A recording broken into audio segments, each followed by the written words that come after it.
दोस्तों, आदाब, सलाम, नमस्कार।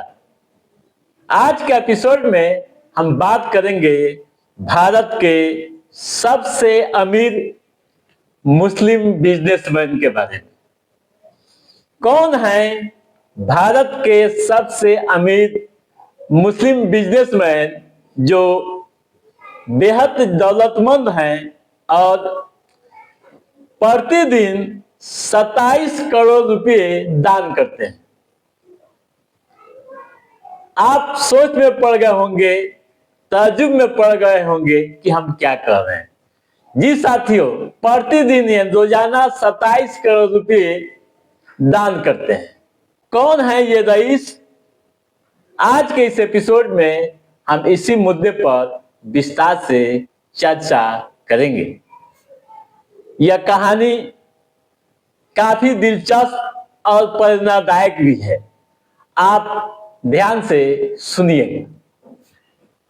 दोस्तों, भारत में मुस्लिम आबादी ने कला, साहित्य, गायन व कलाकारी के क्षेत्र में बड़ा नाम कमाया है।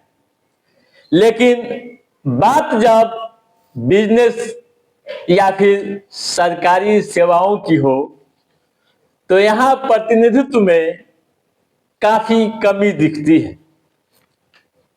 काफी पिछड़ापन दिखता है मुस्लिम समाज में।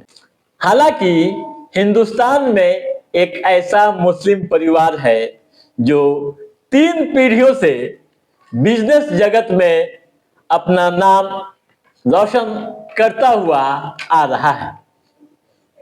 खास बात यह है कि वह परिवार जब 1947 में देश बंटवारे के समय मोहम्मद अली जिन्ना के उस प्रस्ताव को ठुकरा दिया था, जिसमें जिन्ना ने पाकिस्तान आने व वित्त मंत्री बनने का आमंत्रण दिया था।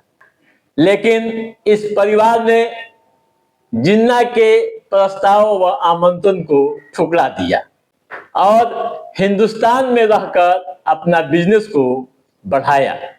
आज की तारीख में यह परिवार देश की सबसे अमीर मुस्लिम फैमिली है।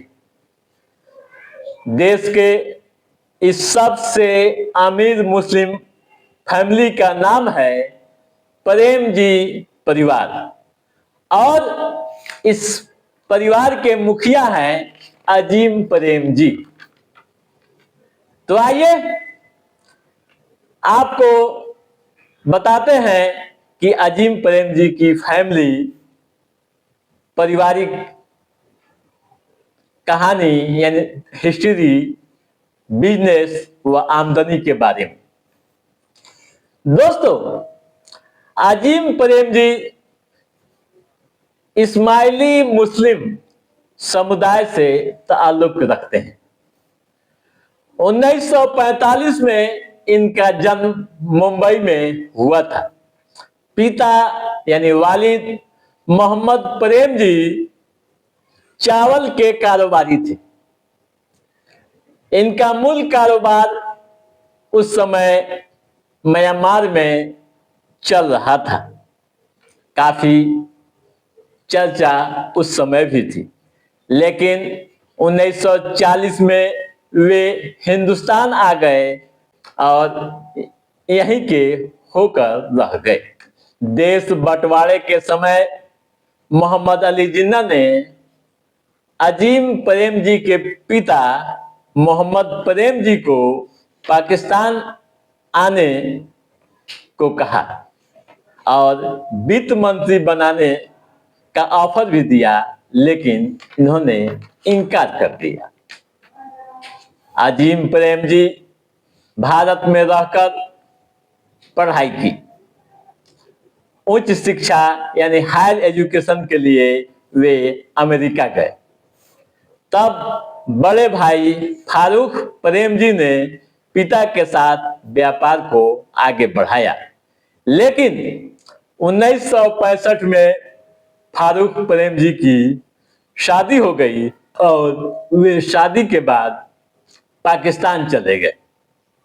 एक साल बाद मोहम्मद प्रेम जी की मौत भी हो गई। अजीम प्रेम जी को अमेरिका छोड़ना पड़ा और हिंदुस्तान आना पड़ा। तब अजीम प्रेम जी ने पिता के तेल कारोबार की जिम्मेवारी संभाल ली। उस समय कंपनी पर काफी कर्ज था, लेकिन मेहनत के बदौलत अजीम प्रेम जी ने न तो केवल कंपनी को संकट से निकाला, बल्कि कारोबार को भी काफी आगे बढ़ाया। इसके बाद उन्होंने इंजीनियरिंग व बॉडी केयर सेक्टर में भी कई प्रोजेक्ट लॉन्च किए। दोस्तों, 1977 में वे आईटी कंपनी में कदम रखे थे। विरासत में मिले तेल कारोबार को आगे बढ़ाने के बाद उन्होंने 1977 में आईटी सेक्टर में कदम रखा। कंपनी का नाम बदलकर उन्होंने विप्रो रख दिया। देश में उभरते कंप्यूटर उद्योग को उन्होंने बखूबी पहचाना और विप्रो को कंप्यूटर हार्डवेयर और बाद में सॉफ्टवेयर डेवलपमेंट पर काम करना प्रारंभ कर दिया। विप्रो ने इंटरनेशनल कंपनियों के साथ पार्टनरशिप की और देश दुनिया में अलग पहचान स्थापित की। दुनिया के दिग्गज आईटी कंपनियों में विप्रो शुमार किया जाता है। बाजार वैल्यू की बात करें उनकी कंपनी की, तो आप जान लीजिए 3 खरब रुपये। कितना? 3 खरब रुपये। ठीक है। अब आइए, दौलत कितनी है और कितने दान करते हैं, यह भी आप जान लीजिए।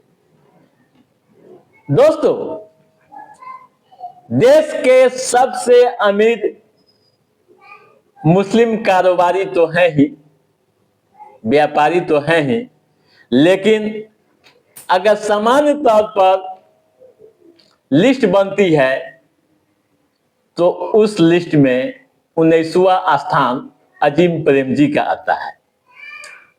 ठीक है।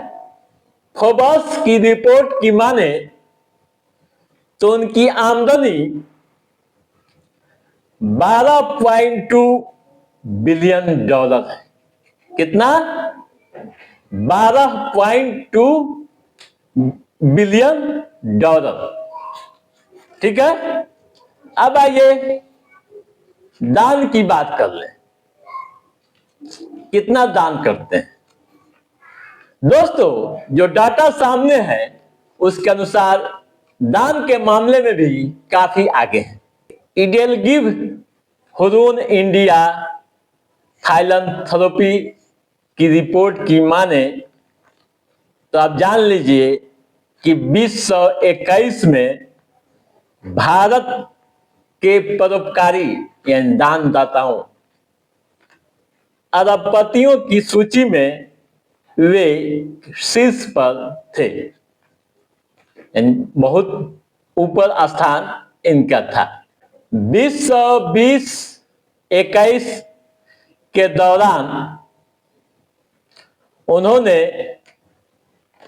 9,713 करोड़ रुपए दान किया था, जो प्रतिदिन 27 करोड़ के बराबर है।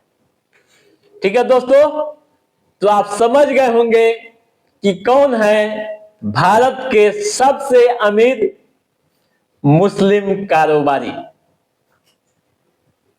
तो दोस्तों, आज के इस एपिसोड में बस इतना ही। कैसा रहा हमारा ये एपिसोड, आप लाइक और कमेंट करके हमें जरूर बताइएगा। यदि आपने हमारे चैनल को सब्सक्राइब नहीं किया है तो सब्सक्राइब भी कीजिएगा, ताकि इस तरह की महत्वपूर्ण जानकारियों संबंधित जो भी अप टू डेट है उसे हम समय समय पर आपके बीच पहुंचाते रहेंगे। तब तक आप अपने दोस्त को दीजिए इजाजत। नमस्कार।